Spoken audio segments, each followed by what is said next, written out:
What's up guys, welcome to Talking Poodoo, a Star Wars show where today I'm reviewing Star Wars Galaxy's Edge Black Spire by Delilah S. Dawson. What happens in this book? Well, it focuses on Resistance spy V. Maradi as she heads to Batuu in order to set up a new Resistance base after the events of Star Wars The Last Jedi. So right off the bat, what did I think of this book? It's just okay. It's not good, it's not bad, but it's probably closer to being bad than it is to being good. And one of the biggest surprising things about this book, which I didn't realise heading into it, is that it's actually a sequel to Star Wars Phasma, albeit without anything to do with Phasma. So it focuses on the side characters from that book, which I should have seen coming considering it's from the same author.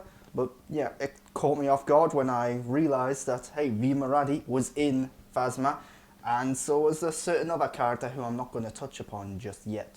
But you can totally read this book if you haven't read Phasma. It does do a good job of basically summing up what happened to these characters in that book.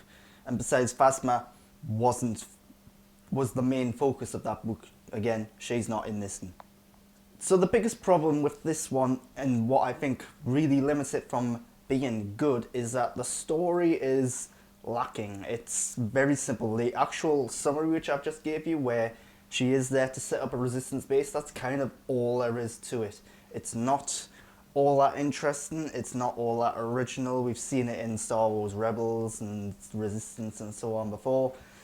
And the biggest problem is that this book feels like a cash grab, and I hate to say that, but there is this thing, Galaxy's Edge, in Disneyland or Disney World or wherever it is. It's like the theme park attraction thing you can go to and just feel like you're in a Star Wars world, and this book has basically been made and written to help flesh that out, to give it some character and depth, and in that regard it works. The actual location of Batuu and the way they've explored it and examined it and added characters to it is really interesting and fascinating. The world that they've created here in this book is good and interesting. But at the end of the day, it feels like this book only exists because of that theme park attraction, and they want to try and basically get some cash out of it. So in relation to that is that the story that's happening here feels totally unimportant, and it doesn't really add much to the canon at all. Now, of course, obviously we haven't seen the rise of Skywalker, but chances are the events of this book aren't going to be mentioned in that film. Maybe they will, maybe they won't, I don't know, but I'm guessing they won't be. And it's saying something when even the characters in the book are questioning what they're doing and why they're doing it. The characters in the book, V. Maradi at one point even questions whether or not she's being shipped to the far end of the galaxy simply to be put out of the way. And so if your characters don't feel important, if your characters don't feel like what they're doing is of any significance or worth or value, why should I, the reader, feel that way? Yeah, it's an odd thing that's happening in this book. And almost every character at some point in this book questions whether they should be doing what they're doing, or if what they're doing is at all important or relevant. But there are some interesting elements in there. There's a whole sequence that feels like it's ripped out of an Indiana Jones movie. That's pretty cool.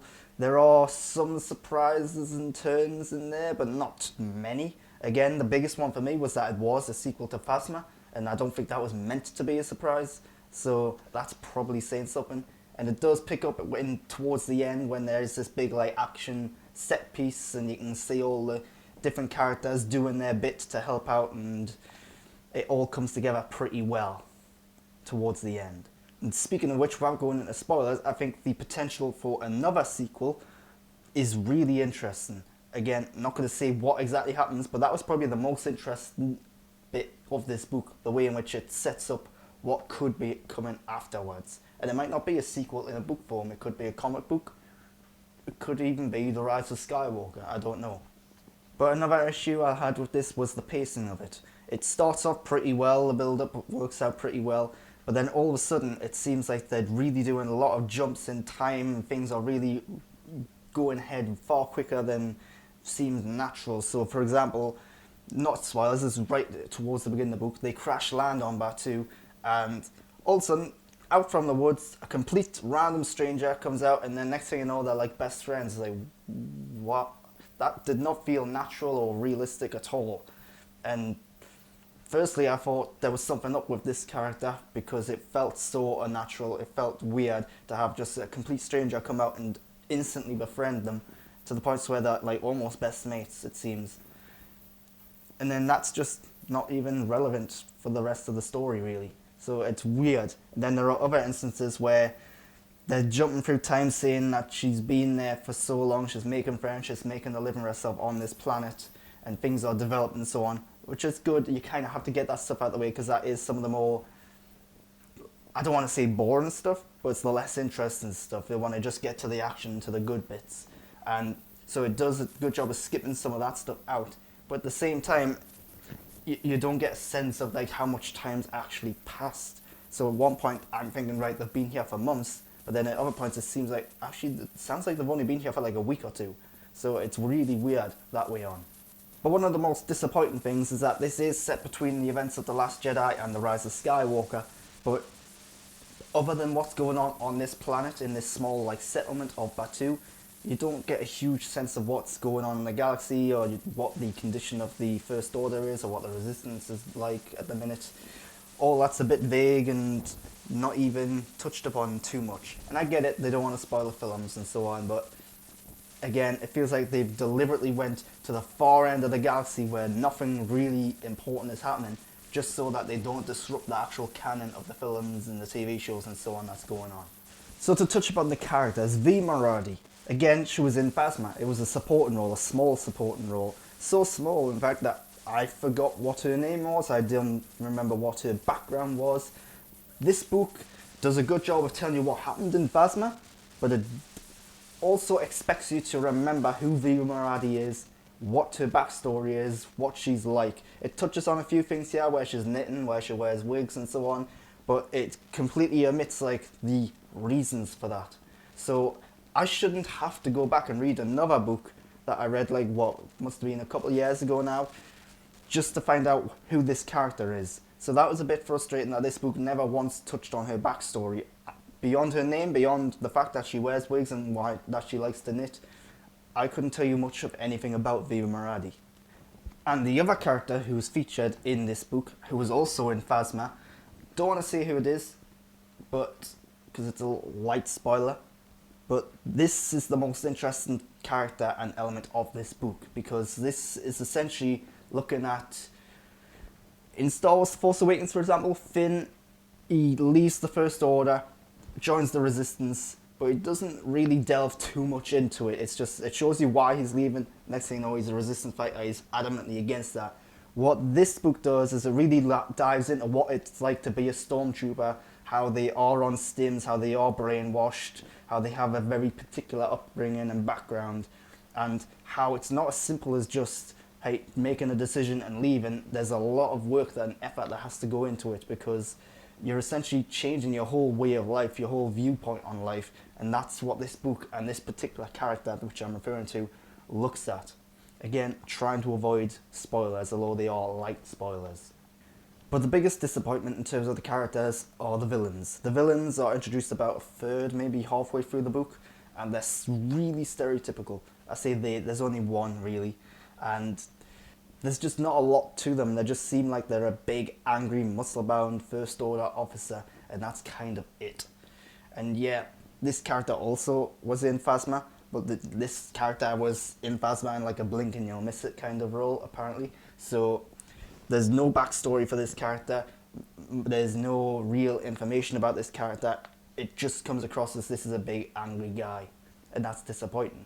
But some of the side supporting characters in here, Pook the droid, very reminiscent of K2SO, is much needed levity in this book. He's the only character that really supplies a huge amount of comedy, and he's very downbeat, very almost depressing, looks on the negative side of things. He constantly wishes everyone around him would just die so he would have it easier, basically, and he finds everyone annoying and frustrating. So he's a really cool, funny character, but again, that's kind of all there is to his character. Then there's characters like Creaky and Zaid, and Dolan, who come on a little about like halfway through the book. They become really interesting.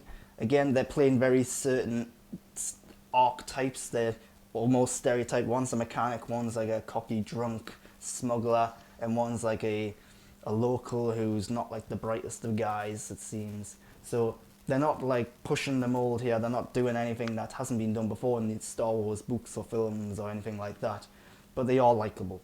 So that's what I thought of Galaxy's Edge Black Spire. I'm going to go into spoilers in just a little bit, but would I recommend this?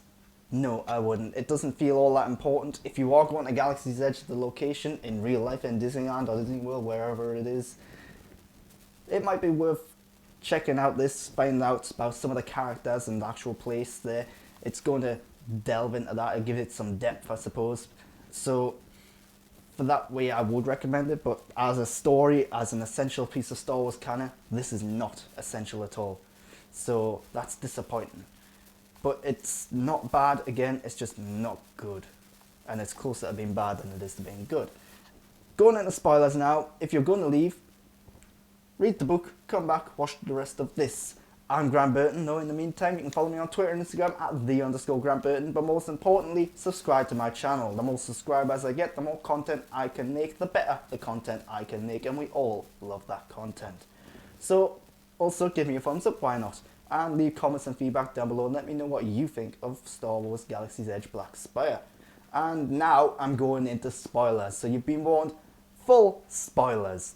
So, the main Stormtrooper character who I was alluding to earlier is Archex, who in Star Wars Captain Phasma was Captain Cardinal. So Cardinal is back this time. Now he's really damaged and injured, he can barely walk, he's got trouble breathing because of the events of Phasma, and he's left the First Order, realises how wrong and bad they were, and now he's trying to reform himself and somehow become useful. The problem is, in the past, he's always struggled, he's struggling to become useful because in the past he was always a more physical, authoritarian role. Well, now he can't do that. Physically he's damaged, he's not able to do that, and so he's trying to find out what his position is in the Resistance beyond just sitting there giving out bits of advice and so on and opinions. And that's a really interesting part of this book. It's probably the most interesting part. And it works out really well in the end for him because it all comes full circle where he does don the Captain Cardinal outfit again, although it's a makeshift one that he's done where he's just painted a Stormtrooper outfit. And he does eventually sacrifice himself in order to help the Resistance set up their base on Batuu. I thought that was a really nice, touching moment towards the end. Although technically he might still be alive. It's a bit unclear. We saw the explosion, it mentions how it was exploded, but did we actually see him die? I don't know. I think he's dead. But there is a slight window of opportunity there that maybe he could have somehow survived. Maybe. But I don't think he did. And then I mentioned earlier how the ending I thought was one of the best parts of the book where Kylo Ren shows up. Kylo Ren arrives with the First Order fleet, and that was really interesting, setting up for a potential sequel, maybe even setting up for the Rise of Skywalker, depending on where this is happening in relation to that film. So that's going to be really interesting to check out. Maybe it's even setting up his own comic book run, because I know he's getting one of them. I think the first issue might actually be out now, but I could be wrong. So where that's going, I really want to check out. I want to find out how he's going to interact with this world. But it's also saying something how the very last chapter, the very last few lines, is the only time in the book where I actually felt something remotely like exciting or anticipation in this book. So that's disappointing. One of the things I liked is that a lot of the locals here, because they are on the far end of the galaxy, they are away from all the hustle and bustle of the galaxy, they don't believe in the First Order, they don't believe in the Resistance or the Jedi or any of that stuff. They actually think it's a myth, they think it's all made up, they think it's just stories. And that's really fascinating and interesting. It's also frustrating because we of course know that stuff's real, we know all the stuff that's going on, and V. Moradi has to keep trying to convince them, and the way in which he goes around the convincing them is really believable, and of course they just don't believe her whatsoever. So it's frustrating, but it's understandable, and I liked how they touched on that stuff as well. Then the last thing I want to get into is just the final battle. I've already touched on this, but the way that the final battle I say battle, it's not really a battle, it's more of just a little fight, I suppose. But the way that plays out, it's very fast paced, and that helps build up some sort of excitement around it. And I thought it was well executed, and the plan itself worked out pretty well. So yeah, that's what I thought of Galaxy's Edge Black Spire. I thought it was disappointing. I wouldn't read it again, I wouldn't recommend it, but it's there. It just doesn't feel at all important or relevant to the ongoing Star Wars canon, because it is so far removed from everything else that's going on, it seems. Maybe the sequel's going to make it a bit more important. But yeah. Grant Burton, Twitter and Instagram @the_Grant Burton. Subscribe to my channel, yada yada yada, you know the drill. Thanks for watching.